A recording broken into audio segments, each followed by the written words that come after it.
জেনিটোইউরিনারি।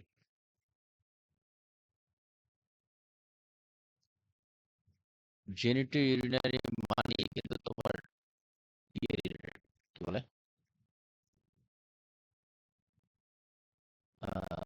Kidney related, kidney system কি।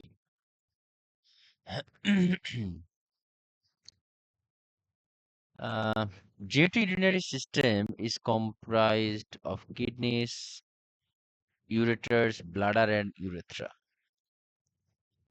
তো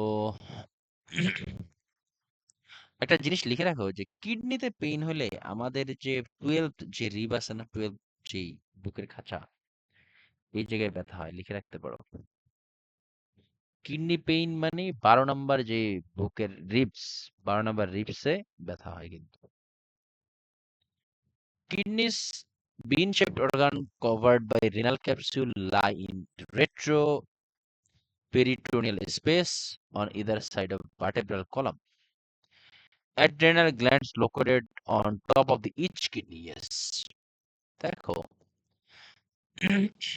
এই যে কিডনিতে ব্যথা হলে এই 12 রিব, এই 12 রিবে ব্যথা হয়, লাস্ট রিবটা। আমাদের যে কিডনি, কিডনির উপরে কিন্তু অ্যাড্রেনাল গ্ল্যান্ড থাকে, হ্যাঁ, যেটা বললাম আর কি। Each kidney is formed renal parenchyma. Kidney, আচ্ছা।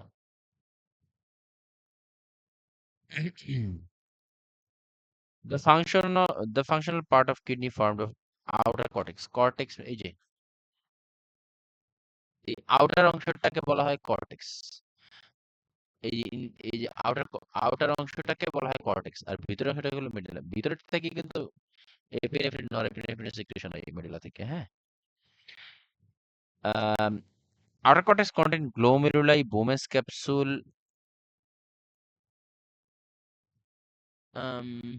আচ্ছা, এখান থেকে দেখাই। কিডনির ওটা দেখলাম অ্যাড্রেনাল গ্ল্যান্ড, এটা হলো কিডনির, হ্যাঁ। এই আউটার কর্টেক্সটা থেকে, আউটার কর্টেক্সে কি কি আছে? গ্লোমেরুলাই। এইখানে এই যে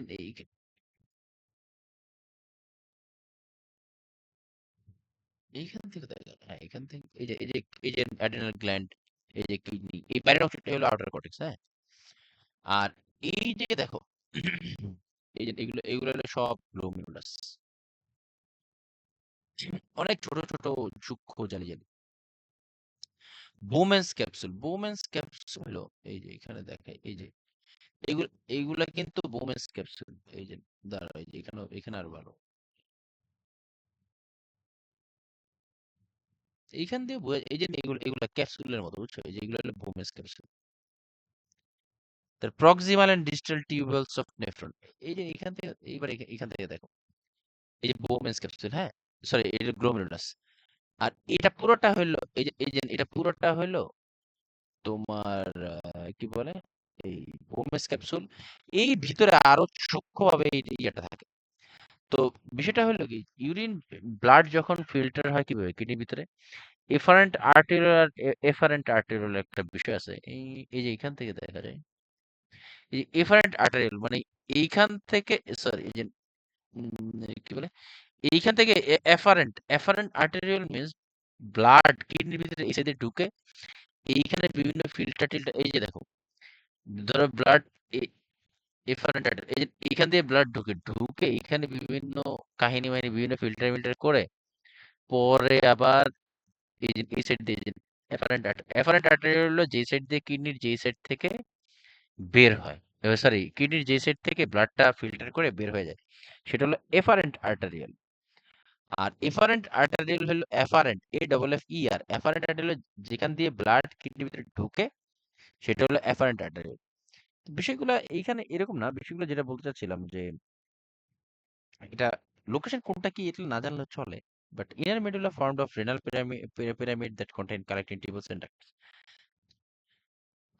আম, দাঁড়াও,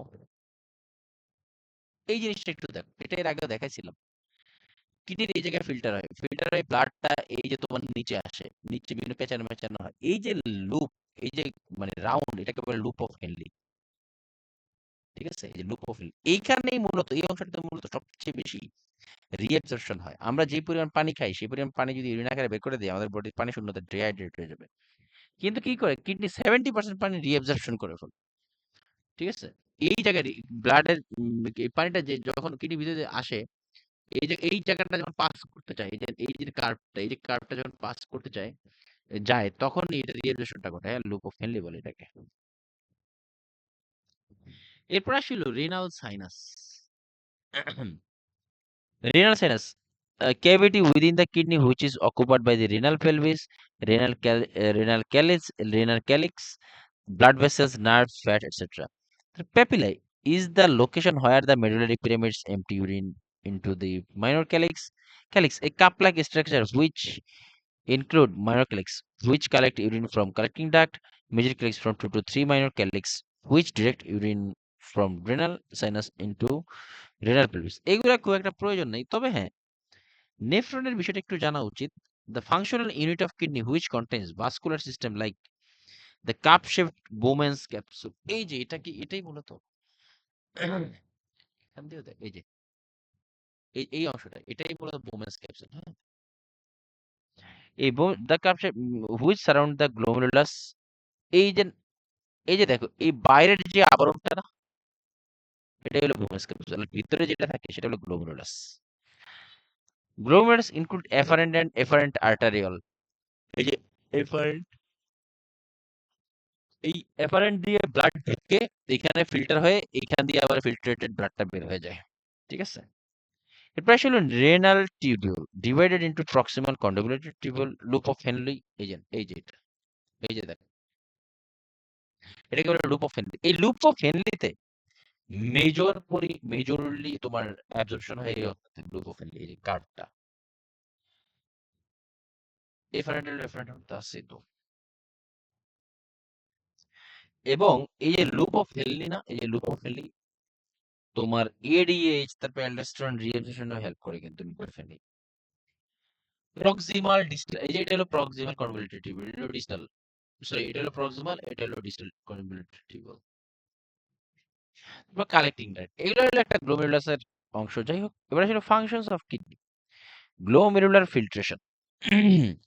গ্লোমেরুলার ফিল্ট্রেশন মানে যে পরিমাণ ব্লাড, যে পরিমাণ ব্লাড তোমার কি বলে এই পার মিনিটে এই বোমেস ক্যাপসুলের ভিতর দিয়ে ফিল্টার হয়, সেটাই হলো glomerular filtration. Formation of urine by filtration of blood. Normal GFR, এই নরমাল জিএফআর একটা ইম্পর্টেন্ট, হ্যাঁ, 125 ml পার মিনিট, 125 ml, 1 মিনিটে 125 ml ব্লাড তোমার সে ফিল্টার করতে পারে। বাট আমরা কি যে পরিমাণ ফিল্টার করে সেই পরিমাণ কি আমরা ইউরিন আউটপুট করি? না। কেন করি না? 125, যেমন 125 ml ফিল্টার করতেছে, আমরা এরকম 1 ঘন্টা দিলে কয় হাজার ml আমরা ইউরিন বের করে দিতাম। কিন্তু সেটা আমরা কেন দিই না? কারণ ফিল্টার যখন করে, এই লুপ অফ হেনলি দিয়ে যখন ব্লাডটা ট্রান্সফার হয় এই জায়গাটায়, তখন তোমার 70% যখন রিঅ্যাবজর্পশন হয়ে যায়, বাকি যেটা থাকে ওইটা তখন ইউরিন আকারে বের হয়ে আসে। এটাই বলা হয়েছে। ঠিক আছে? Average urine production is 1 litre per day. Average urine production হলো 1 litre per day. Tubular function, reabsorption, secretion and excretion of water and electrolytes in the renal tubule, which is controlled by ADH and aldosterone. Very important, হ্যাঁ, এই ADH কি করে? Water reabsorption করে। আর aldosterone কি করে? Sodium and water reabsorption করে এবং potassium decrease করে। অ্যালডোস্টেরনের কাজ কি? সোডিয়াম এবং ওয়াটার রিঅ্যাবজর্পশন করা এন্ড পটাশিয়াম কমানো। এটাই হলো অ্যালডোস্টেরনের কাজ। আর এডিএইচ এর কাজ কি? ওয়াটার রিঅ্যাবজর্পশন করা। এবার আসি হলো blood pressure controlled by renin. এটা এর আগেও পড়ছি। চলো রেনিন এনজিওটেনসিন ইনহিবিটর, এটা না? হ্যাঁ, এখন এটা চলে আসবো, দাঁড়াও। Functions of kidney. glomerular filtration, tubular secretion, blood pressure regulation by RAS, মানে renin angiotensin aldosterone system. তারপরে maintain acid base balance and homeostasis, maintenance of fluid electrolyte balance, vitamin D synthesis and activation. Yes, vitamin D synthesis এবং activation এ কিডনির খুব গুরুত্বপূর্ণ ভূমিকা থাকে। এই জন্য দেখবা যাদের ক্রনিক কিডনি ডিজিজ তাদের শরীরে ভিটামিন ডি এরও অভাব হয়, এবং ভিটামিন ডি এর অভাব হলে ক্যালসিয়াম অ্যাবজর্পশন কমে যায়। ক্যালসিয়াম অ্যাবজর্পশন এবং ভিটামিন ডি কম থাকা মানে বোন অস্টিওপোরোটিক হয়ে যায়। ঠিক আছে? তো রিলিজ অফ এরাইথ্রোপোয়েটিন, মানে এই যাদের কিডনি প্রবলেম থাকে তাদের কিন্তু তোমার ব্লাড সেলও কম থাকে, মানে ব্লাড সেল ব্লাড সেল ফরমেশনের প্রক্রিয়াটাকে বলা হয় এরাইথ্রোপোয়েটিন, হ্যাঁ, erythropoiesis. Acid base balance and homeostasis, কিভাবে kidney kidney unwanted substance body থেকে বের করে দেয়, এইভাবে অম্লীয় এবং ক্ষারীয় একটা ভারসাম্য বজায় রাখে বডি। এবার আসি হলো রেনিন কিভাবে কাজ করে। রেনিন কিন্তু একটা মানে হরমোন যেটা কিডনি থেকে সিক্রেশন হয়, এটা আমরা এর আগেও শুনেছিলাম। রেনিন কি করে, আমাদের কিডনি থেকে সিক্রেশন হয়, হ্যাঁ। আর এই রেনিন আমাদের লিভার থেকে এক ধরনের হরমোন রিলিজ করতে সাহায্য করে, যেটা কি করে অ্যানজিওটেনসিনোজেন নামে পরিণত হয়। এই এই অ্যানজিওটেনসিন, এই যে আমাদের লিভার থেকে যে লিভারে কাজ করে অ্যানজিওটেনসিনোজেন এইটা মানে রেনিনের সাথে মিশে অ্যানজিওটেনসিন 1 নামে একটা একটা একটা মানে একটা সাবস্টেন্স তৈরি, মানে সাবস্টেন্স আসে বা একটা পর্যায়ে আসে। এই অ্যানজিওটেনসিন আবার এইস বা এইসটা হলো যে তোমার অ্যানজিওটেনসিন কনভার্টিং এনজাইম, আমাদের ইয়ে থেকে যেই কি বলে কিডনি থেকে যে রেনিনটা সিক্রেশন হয়েছে, এইটা যে যখন লিভারের উপরে কাজ লিভারের সাথে এসে অ্যানজিওটেনসিনোজেন পরিণত হয়েছে, এইটা আবার এস এর মাধ্যমে, সরি, এটা আবার এটা যখন লিভার এবং রেনিন একত্রিত হয়ে অ্যানজিওটেনসিন হিসেবে অ্যানজিওটেনসিন 1 হিসেবে কাজ করে, অ্যানজিওটেনসিন কনভার্টিং এনজাইম নামক একটা এনজাইম আছে যেটা বডিতে, যেটা কি করে এই অ্যানজিওটেনসিন 1 কে অ্যানজিওটেনসিন 2 তে পরিণত করে। অ্যানজিওটেনসিন 2 এর কিন্তু বিভিন্ন রকমের এফেক্ট থাকে, হ্যাঁ। কি কি ধরনের এফেক্ট থাকে? এরা এট এ টাইম ভেসো কনস্ট্রিকশন করে, মানে ভেসেলটাকে কনস্ট্রিক্ট করে ফেলে। তারপরে এডিএইচ সিক্রেশন করে। এডিএইচ সিক্রেশনের ফলে কি হয়? এডিএইচ সিক্রেশনের ফলে ওয়াটার রিঅ্যাবজর্পশন, হ্যাঁ, ওয়াটার রিঅ্যাবজর্পশন হয়। Plus ADH sorry aldosterone release করে। অ্যালডোস্টেরন কি করে? ওয়াটার এবং সোডিয়াম এবং ওয়াটার রিঅ্যাবজর্পশন করে এবং পটাশিয়াম কমায় দেয়, সোজা কথা। তো এই তিনটা জিনিসই দেখো, ভ্যাসোকনস্ট্রিক্টের ফলে কি হয়? বিপি বাড়ে।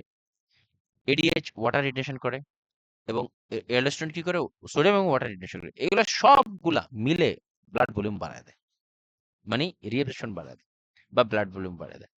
ফলে কি হয়? সবগুলা মিলে ব্লাড প্রেশার ইনক্রিজ করে। এই জন্য আমাদের রাস মেকানিজম বোঝা উচিত। এর আগেও বলেছিলাম, আজকে একটু দ্রুত বললাম। ঠিক আছে? এই রাস মেকানিজমটা আসলে বোঝা উচিত। কেন? কারণ এটার উপরে কিন্তু আমাদের ড্রাগেরও হিসাব আছে। এস ইনহিবিটরস, এই যে এস ইনহিবিটরস এই জায়গাটায় এসে এই তোমার এস ইনহিবিটরস কি করে? এই যে এই অ্যানজিওটেনসিন 2 যেই ফাংশন এটাকে ব্লক করে দেয়। ফলে কি হয়? আর এই এই এস ইনহিবিটর ড্রাগগুলা এই ফাংশন গুলো হতে দেয় না, ভ্যাসোকনস্ট্রিক্টর করতে দেয় না, এডিএইচ এর কাজও বন্ধ করে দেয় এবং অ্যালডোস্টেরনের কাজও বন্ধ করে দেয়। ফলে বিপি কমে যায়। এভাবে কাজ করে। যেহেতু কিডনির রেনিন থেকে বিপি বাড়ে আলটিমেটলি, আবার দেখা যায় বিপি বাড়লে কিডনির সমস্যা হয়, হ্যাঁ, এটাও তো হয় উল্টা। হ্যাঁ, কেন সমস্যা হয়? দেখো, এটা আবার কি হবে? বিপি বিপি বাড়া মানে কি? অর্গানগুলোতে ব্লাডের প্রেশারটা বেশি যাওয়া, তাই না? হাই প্রেশার কি করে? আমাদের যে গ্লোমেরুলার যেই মানে ইয়েটা থাকে, মানে মানে যে জালিটা থাকে, এটা ডিস্ট্রয় হয়ে যায়। এই জন্য কিডনিতে সমস্যা হয়, হাই প্রেশার। ঠিক আছে? Renin-টা কি? A major source of renin is the juxtaglomerular cells which release renin from the storage granules. এই যে juxtaglomerular। একটা ছবি দেখে দেখে বোঝার চেষ্টা করো, খারাপ না, ভালোই। আর এই জন্য অ্যান্টি সোডিয়াম হাইপারটেনসিভ, বেশি, পানি বেশি, প্রেসার বেশি? হ্যাঁ, এইভাবে চিন্তা করতে পারো, অস্বাভাবিক তো না। কেন এনজিওটেনসিন 2 টা একত্রে এই কাজগুলো করে? কারণ এনজিওটেনসিন 2 কি করে? ভেসো কনস্ট্রিক্ট মানে ভেসেলটাকে কনস্ট্রিক্ট করে। এডিএস সিক্রেশন, এডিএস এর কাজ কি? ওয়াটার রিটেনশন করে না? আর অ্যালডোস্টেরন এর কি? সোডিয়াম ওয়াটার রিটেনশন করা। তাহলে সবগুলা মিলে, সবগুলা দেখো বিপি বাড়াতে সাহায্য করতেছে। সবগুলা একত্রে কি করে? বিপি বাড়ায় দেয়। এই। আর antihypertensive involving renin angiotensin aldosterone mechanism already জানো তোমরা। এস ইনহিবিটরস কি করে? ওই যে এস থেকে যে তোমার অ্যাঞ্জিওটেনসিন কনভার্টিং এনজাইম যেটা, এটা ফাংশন গুলো আর করতে দেয় না, অ্যাঞ্জিওটেনসিন 2 তে করতে দেয় না। লাইক কি প্রিল, তারপর এআরবিএস লাইক সার্টানস, অ্যাঞ্জিওটেনসিন রিসেপ্টর ব্লকার।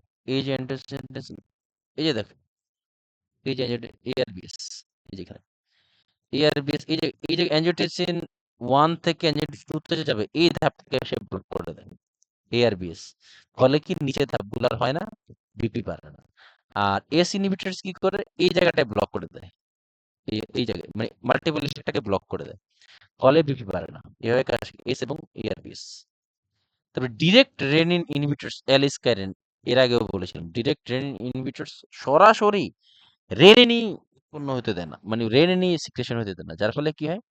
পরের কোনো ধাপই, এই যে দেখো, পরের কোনো ধাপই আর আগায় না। সরাসরি যদি এখান থেকে বন্ধ করে দেয়, এরপরে একটাও আগাবে না। এটাকে বলে ডিরেক্ট অ্যালিসক্যারিন। এটা আমি পাই নাই, কিন্তু একটা মেয়ে পাইছিল, নেপালিস, ও পাইছে এই মেয়েটা, এটা কোশ্চেনটা ডিরেক্ট রেনিন ইনহিবিটরস অ্যালিস কাইরেন, মাথায় রাখো, অ্যালিস কাইরেন।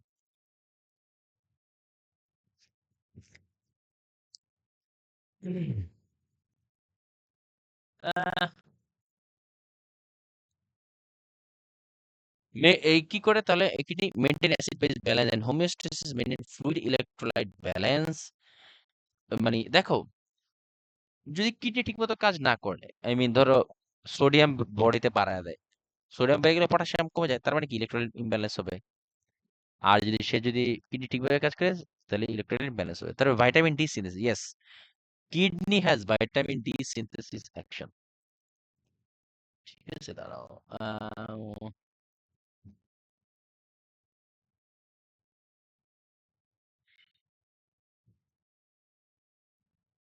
আচ্ছা, এখানে আরেকটা জিনিস একটু বলা উচিত, এটা বলতে গেলে একটু সময়ের প্রয়োজন।